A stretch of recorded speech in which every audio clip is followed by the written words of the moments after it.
जय हिंद दोस्तों, नमस्कार। डेली रीड बुक में आप सभी का स्वागत है। आप सभी कैसे हैं और आपकी स्टडी कैसी चल रही है? मुझे उम्मीद है कि आप सभी अच्छे होंगे और आपकी स्टडी भी अच्छी तरह से चल रही होगी।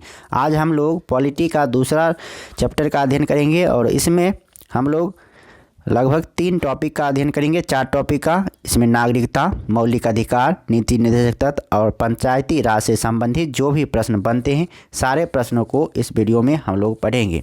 यह सभी प्रश्न प्रीवियस ईयर का है। पिछले 20 वर्षों में जो भी प्रश्न इस टॉपिक से पूछा गया है, उन सारे प्रश्नों को आज हम लोग इस वीडियो में देखेंगे। यह एग्ज़ाम के पॉइंट ऑफ व्यू से बहुत ही इम्पॉर्टेंट है, तो इसलिए आप लगातार इस प्रकार के वीडियो को देखिए ताकि आगे आने वाले एग्ज़ाम जैसे ग्रुप डी और एनटीपीसी में आप बेहतर परफॉर्मेंस कर सकें। तो चलिए स्टार्ट करते हैं। पहला प्रश्न है, भारत की नागरिकता निम्नलिखित में से किस प्रकार से प्राप्त की जा सकती है? तो इसका आंसर होगा भारत की नागरिकता जन्म से, वंशानुगत क्रम से और देशीकरण से, इन सभी के द्वारा नागरिकता प्राप्त की जा सकती है। यानी इस प्रश्न का सही जवाब होगा उपयुक्त सभी से, आंसर डी। रिक्त स्थान की पूर्ति कीजिए। एक श्रेष्ठ नागरिक वह है जो, तो एक श्रेष्ठ नागरिक वह है जो सामाजिक एवं राजनीतिक रूप से जागरूक हो।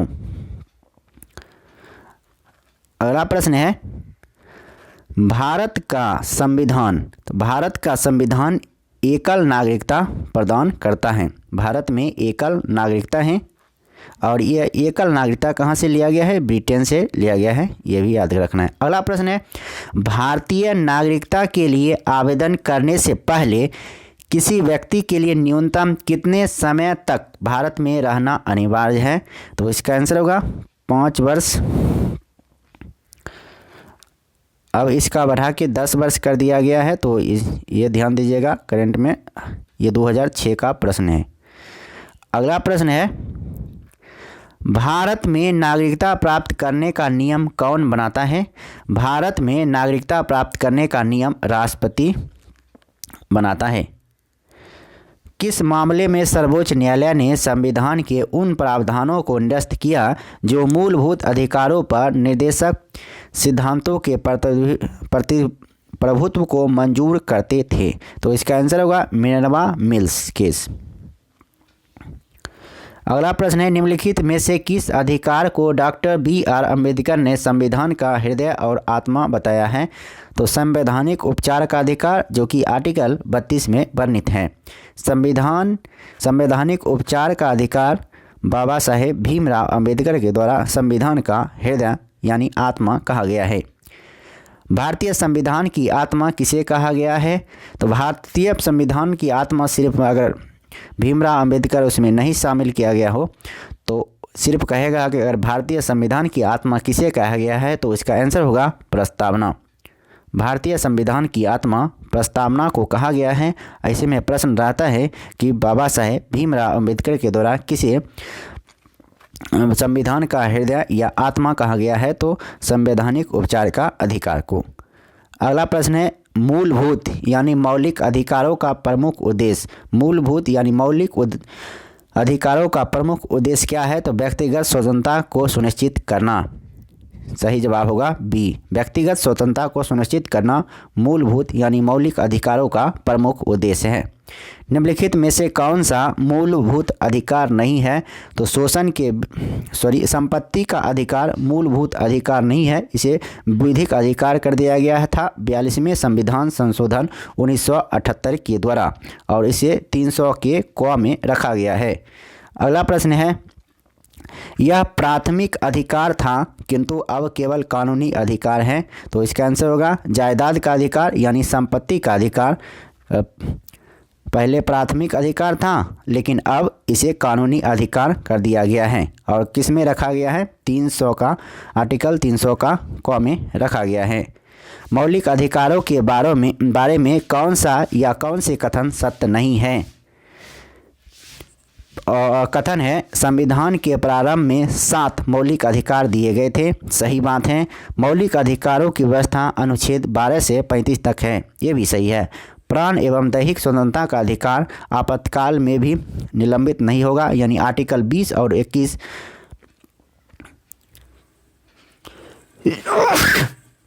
सॉरी यानी आर्टिकल 20 एवं 21 आपातकाल में भी लागू रहेगा। वाक एवं अभिव्यक्ति की स्वतंत्रता अनुच्छेद 19 के अंतर्गत है। तो इस प्रकार यह सभी कथन सही हैं, यानी इस प्रश्न का सही जवाब होगा ऑप्शन डी, यानी इनमें से कोई नहीं। अनुच्छेद 14 में कानून की समानता का अधिकार किस देश से लिया गया है? कानून की समानता का अधिकार ब्रिटेन से लिया गया है और संसदीय प्रणाली भी ब्रिटेन से ही लिया गया है। एकल नागरिकता भी ब्रिटेन से लिया गया है। अगला प्रश्न है,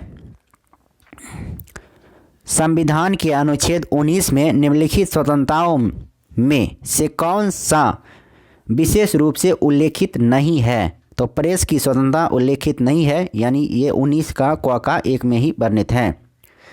आंसर डी। भारत के संविधान के अंतर्गत अब कितने मौलिक अधिकारों की गारंटी दी गई है? तो इसका आंसर होगा 6, यानी संपत्ति के अधिकार को हटा दिया गया है। अब मात्र मौलिक अधिकारों की संख्या 6 रह गई है। भारतीय नागरिकों के मौलिक अधिकारों पर युक्त प्रतिबंधों को आरोपित करने की शक्ति किसके पास है? तो इसका आंसर होगा संसद के पास रहता है। मौलिक अधिकारों में संशोधन करने के लिए कौन सक्षम है?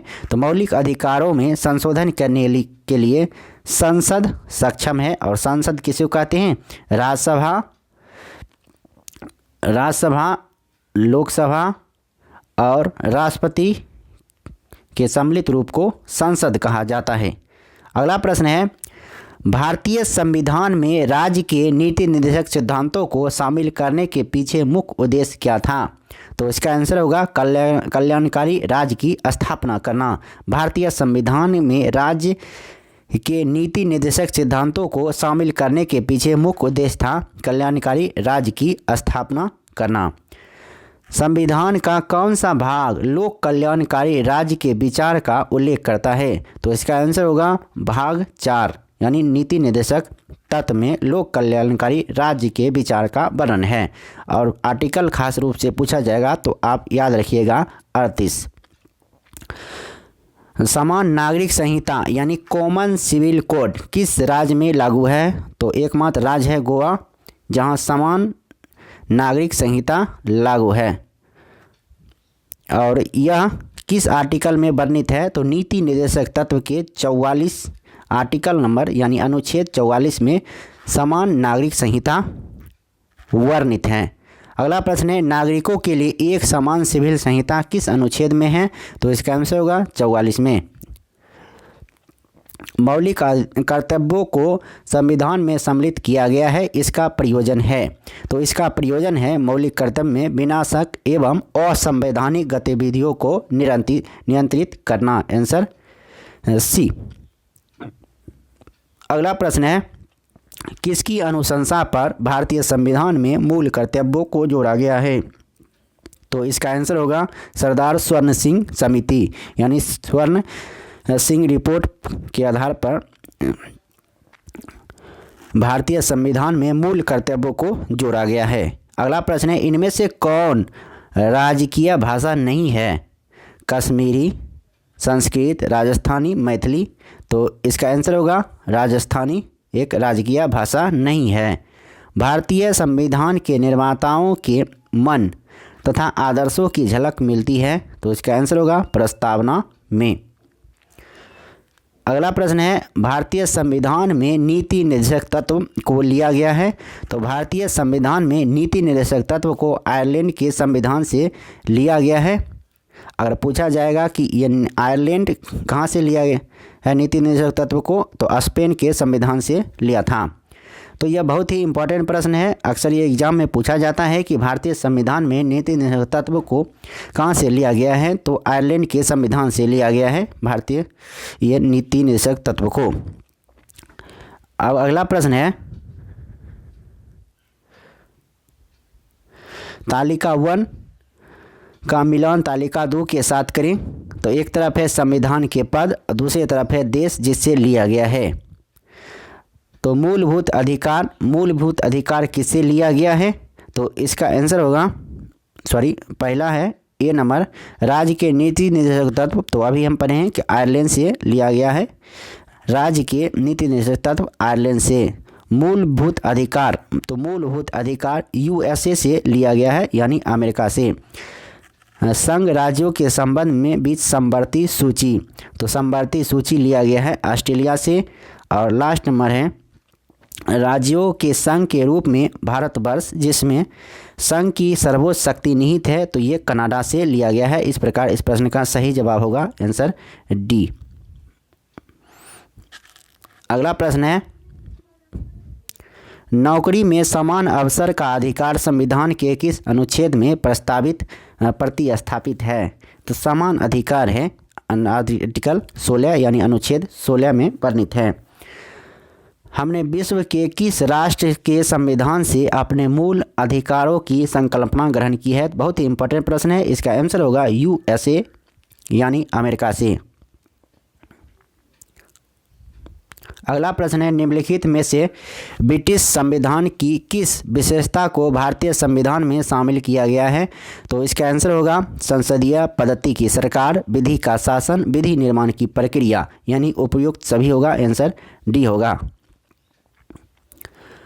मूल संविधान में कौन से भारत में राज्य लोक कल्याण की संकल्पना सम्मिलित की गई है? तो इसका आंसर होगा राज्य के नीति निर्देशक तत्व में। Answer D. अगला प्रश्न है अस्पृश्यता का अंत संविधान के किस अनुच्छेद द्वारा किया गया है? तो आंसर होगा 17वें संविधान संशोधन के द्वारा अस्पृश्यता का अंत किया गया है।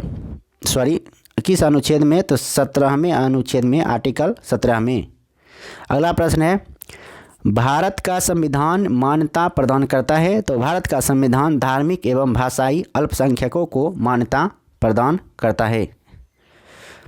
निम्नलिखित में से कौन राज्य सूची में नहीं है? तो इसका सही जवाब होगा सुरक्षा। सुरक्षा संघ सूची का विषय है, जबकि कृषि, जेल, सिंचाई ये सभी राज्य सूची का विषय है, जबकि सुरक्षा संघ सूची का विषय है। मौलिक अधिकार को प्रभावित करने के लिए निम्नलिखित रीटों में से कौन सी रीट जारी की जा सकती है? मौलिक अधिकारों को प्रभावित करने के लिए तो ये सारे रीट जारी की जा सकती है, तो इसका सही जवाब आयोग के द्वारा नहीं लिया गया है। अगला प्रश्न है याचिका जैसे कि परमादेश बंदी प्रत्यक्षीकरण जारी किए जाते हैं, तो ये उच्च न्यायालयों द्वारा जारी किया जाता है। याचिका जैसे परमादेश बंदी प्रत्यक्षण, ये ऑप्शन के आधार पर उच्च न्यायालय और सर्वोच्च न्यायालय दोनों के द्वारा जारी किया जा सकता है। तो सर्वोच्च न्यायालय में आर्टिकल 32 के द्वारा और उच्च न्यायालय में आर्टिकल 226 के द्वारा। अगला प्रश्न है मौलिक अधिकारों के बारे में सुनवाई करने का अधिकार निम्नलिखित को प्रदान किया जाता है? तो इस प्रश्न का सही जवाब होगा ए एवं बी, यानी सर्वोच्च न्यायालय एवं उच्च न्यायालय दोनों। निम्नलिखित में से कौन सा व्यक्तिगत स्वातंत्र्य सुनिश्चित करता है? तो बंदी प्रत्यक्षीकरण व्यक्तिगत स्वतंत्रता सुनिश्चित करता है। अगला प्रश्न है भारतीय संविधान में राज्य के नीति निर्देशक सिद्धांतों का निरूपण निम्न स्थान के लिए किया गया है? तो सामाजिक और आर्थिक लोकतंत्र। भारतीय संविधान में राज्य के नीति निर्देशक सिद्धांतों का निरूपण निम्न स्थान के लिए किया गया है, तो सामाजिक एवं आर्थिक लोकतंत्र के लिए। अगला प्रश्न है भारत के संविधान का भाग 4 डैश के बारे में बताता है? तो भारत के संविधान का भाग 4 राज्य के नीति निर्देशक तत्व के बारे में बताता है। किसने कहा था राष्ट्र का नीति निर्देशक तत्व ऐसा चेक है जिसे सुविधापूर्वक बनाया जा सकता है? तो इस प्रश्न का सही जवाब होगा केटी शाह के द्वारा कहा गया था कि राष्ट्र का नीति निर्देशक तत्व ऐसा चेक है जिसे सुविधापूर्वक भंजाया जा सकता है। अगला प्रश्न है भारतीय संविधान के किस अनुच्छेद में समान न्याय एवं निःशुल्क विधिक सहायता का प्रावधान है? अनुच्छेद 39 के 1 में समान न्याय एवं निःशुल्क विधिक सहायता का प्रावधान है। यह नीति निर्देशक तत्व के अंतर्गत वर्णित होता है। भारतीय प्रशासन पर किस तत्व का प्रभाव है? तो भारतीय प्रशासन पर संघवाद संसदीय लोकतंत्र और नियोजन, इन सभी का प्रभाव है। अगला प्रश्न है, निम्न में से कौन सा मौलिक अधिकार नहीं है? तो सभी पुरुषों और महिलाओं हेतु समान काम के लिए समान वेतन का अधिकार, ये मौलिक अधिकार नहीं है, ये है नीति निषेधक तत्व के अंतर्गत आता है। जबकि धार्मिक स्वतंत्रता का अधिकार, समानता का अधिकार, विचार एवं अभिव्यक्ति का अधिकार, ये सारे मौलिक अधिकार के अंतर्गत वर्णित है। निम्न में से कौन सा एक मौलिक अधिकार नहीं है? तो हड़ताल करने का अधिकार मौलिक अधिकार नहीं है, जबकि शोषण के विरुद्ध अधिकार, अवसर की समानता और धर्म की स्वतंत्रता का अधिकार, ये सभी मौलिक अधिकार हैं। 1 अप्रैल 2010 को, ये करंट उस समय का करंट है, 1 अप्रैल 2010 को कौन सा अधिकार भारतीय को प्रदान किया गया? तो शिक्षा का अधिकार। निम्नलिखित में से कौन सा राज्य नीति निर्देशक सिद्धांत नहीं है? निम्नलिखित में से कौन सा राज्य नीति निर्देशक सिद्धांत नहीं है? अंतर्राष्ट्रीय शांति को प्रोत्साहन, 14 वर्ष तक के बच्चों को निःशुल्क अनिवार्य शिक्षा प्रदान करना, गौवध निषेध, निजी संपत्ति की समाप्ति, ये सारे सही हैं। तो इस ऑप्शन सही नहीं है। अगला प्रश्न है, भारतीय संविधान द्वारा गारंटी प्राप्त निम्नलिखित में से कौन सा मौलिक अधिकार नहीं है? धार्मिक कार्यों की व्यवस्था की स्वतंत्रता, प्राइमरी स्तर पर मुफ्त एवं अनिवार्य शिक्षा और फैक्ट्री में बच्चों की नियुक्ति का निषेध। तो ये सारे मौलिक अधिकार हैं। इस प्रकार इस प्रश्न का सही जवाब होगा ऑप्शन डी। राष्ट्रीय बाल अधिकार संरक्षण आयोग ने बाल कलाकारों के लिए कितने वर्ष की न्यूनतम आयु निर्धारित की है? तो इसका भी सही जवाब नहीं है। अगला प्रश्न है, 14 वर्ष से कम उम्र के बच्चों को जोखिम भरे काम पर न लगाना किस अधिकार के प्रति संरक्षण है? तो शोषण के विरुद्ध अधिकार। और शोषण के विरुद्ध अधिकार किस में है? तो अनुच्छेद 23 एवं 24 में। अनुच्छेद 23 में बालात निषेध है और उस अनुच्छेद 24 में बाल श्रम निषेध का वर्णन है, यानी 6 से 14 वर्ष तक के बच्चों को जोखिम भरे कार्यों में नहीं लगाया जा सकता है। अगला प्रश्न है, मूल कर्तव्यों का वर्णन संविधान के किस अनुच्छेद में है? तो मूल कर्तव्यों का वर्णन संविधान के अनुच्छेद 51 का ए में है। और भाग पूछा जाता है तो 4 का क में है मूल कर्तव्य। वर्ष 2005 में सूचना के अधिकार की परिपाटी में अग्रणी व्यक्ति कौन है? तो उस समय का ये करंट है, आंसर होगा अरुणा राय। निम्नलिखित में से कौन से अधिकार राज्य नीति निर्देशक की श्रेणी में आता है? तो निर्वाचित होने का अधिकार राज्य के नीति निर्देशक की श्रेणी में आता है। अगला प्रश्न है, महिलाओं के लिए राज्यसभा में पारित आरक्षण विधेयक जिसमें 33% आरक्षण का प्रावधान किया गया है, वह संबंध किससे है? तो वह संबंध है संसद एवं विधान सभा से। अगला प्रश्न है, चतुर्थ स्तंभ यानी फोर्थ स्टेट शीर्षक पद का प्रयोग निम्न में से किसे इंगित करने के लिए होता है? तो प्रेस तथा समाचार पत्र के लिए होता है। चौथा स्तंभ, ग्राम पंचायत चुनाव कराने का निर्णय लिया जाता है। तो ग्राम पंचायत चुनाव कराने का निर्णय राज्य सरकार द्वारा लिया जाता है। अगला प्रश्न है, पंचायती राज डैश है जो कि निधि यानी फंड के लिए मुख्यतः डैश पर निर्भर है। तो पंचायती राज एक प्रशासनिक ढांचा यानी सरकारी वित्त है। अगला प्रश्न है, खंड ब्लॉक स्तर पर पंचायत समिति एक डैश है। तो पंचायत समिति प्रशासनिक प्राधिकरण है, आंसर ए। पंचायती राज का सबसे छोटा अंग है ग्राम पंचायत। पंचायती राज का सबसे छोटा अंग है ग्राम पंचायत।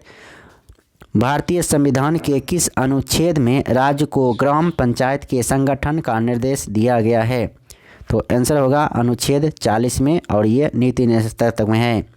पंचायती राज की त्रिस्तरीय समिति का गठन किसके द्वारा किया गया था?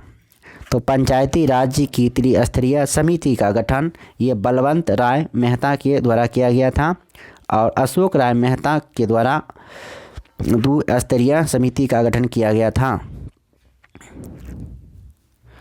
अगला प्रश्न है, एक व्यक्ति ग्राम पंचायत की सदस्यता के लिए चुनाव लड़ना चाहता है, उसकी उम्र कितनी होनी चाहिए? तो उसकी उम्र 21 वर्ष या इससे ऊपर होना चाहिए। निम्नलिखित में से ग्राम पंचायत की आय का स्रोत कौन सा नहीं है? तो ग्राम पंचायत का आय का स्रोत संपत्ति कर नहीं है। निम्नलिखित में से ग्राम पंचायतों की आय का स्रोत कौन सा है? तो ग्राम पंचायतों की आय का स्रोत है व्यावसायिक कर। भारतीय संविधान का कौन सा भाग राज्य को बच्चों, महिलाओं, अनुसूचित जातियों और अनुसूचित जनजातियों के लिए प्रावधान बनाने का अधिकार देता है? तो भाग 3 देता है। अगला प्रश्न है, भारतीय संविधान के निम्नलिखित किस भाग के तहत गोपनीयता के अधिकार का उल्लेख किया गया है? तो भाग 3 के तहत गोपनीयता के अधिकार का उल्लेख किया गया है। निजता का अधिकार भारत के संविधान के निम्नलिखित में से किस भाग का एक अभिन्न अंग है? तो निजता का अधिकार एक मौलिक अधिकार है। तो इस वीडियो में इतना ही। अब फिर मिलते हैं नेक्स्ट वीडियो में, और नेक्स्ट वीडियो में हम लोग राष्ट्रपति एवं उपराष्ट्रपति से संबंधित जो भी प्रश्न बनते हैं उसे पढ़ेंगे। तो वीडियो कैसा लगा, और अच्छा लगा तो लाइक कीजिए और अपने दोस्तों में भी शेयर कीजिए। अगर चैनल पर नए हैं तो सब्सक्राइब निश्चित रूप से कर लीजिए। लगातार आपके लिए वीडियो इस चैनल पर लाते रहेंगे। अब जो नेक्स्ट वीडियो आएगा, एडुटेरिया का करंट अफेयर्स लॉन्च होने वाली है, तो उससे सारे सेट को जल्द से जल्द क्लियर करेंगे, ताकि आगे जो भी एग्ज़ाम आएंगे उसमें आप अच्छा से तैयारी कर के जाइएगा, क्योंकि करंट अफेयर्स की भूमिका भी महत्वपूर्ण होती है। तो सबसे पहले इस क्वेश्चन सीरीज के साथ साथ उसे भी कंप्लीट करना है। तो जल्द से जल्द इस वीडियो को शेयर कीजिए, इस चैनल को शेयर कीजिए और अधिक से अधिक सपोर्ट कीजिए, ताकि हम भी आपको अच्छी तरह से कुछ मदद कर सकें, अच्छी तरह से कुछ बेहतर कंटेंट ला सकें। और जो भी यहाँ पर मिलेगा वो बिल्कुल मुफ्त में मिलेगा, यहाँ एक भी पैसा खर्च करने की कोई ज़रूरत नहीं है। तो चलिए फिर मिलते हैं नेक्स्ट वीडियो में, तब तक नमस्कार, जय हिंद, वंदे मातरम।